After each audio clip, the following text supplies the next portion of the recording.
Welcome to Chillin' 101. We hope this video helps. You begin by collecting essentials and starting the project immediately. Install your IDE, configure an emulator, and create a new app scaffold. This gets you to code faster.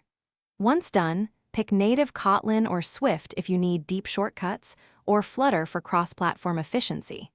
Make sure to sketch the UX and list required permissions and intents so you don't stall later. You'll wire a basic home screen that lists shortcut targets and an add shortcut flow to test core behavior. You now implement the middle, complex pieces, the data model, persistence, and action mapping. Build screens to add and edit shortcuts, then serialize entries to SQLite or shared preferences so they survive restarts. Once saved, map each shortcut to an OS intent, deep link, or background service. This is how the shortcut actually launches things.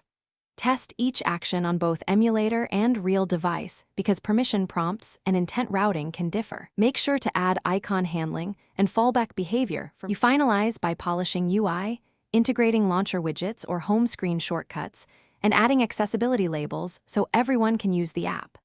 Once done, implement backup or export so users retain shortcuts and create a settings page for defaults.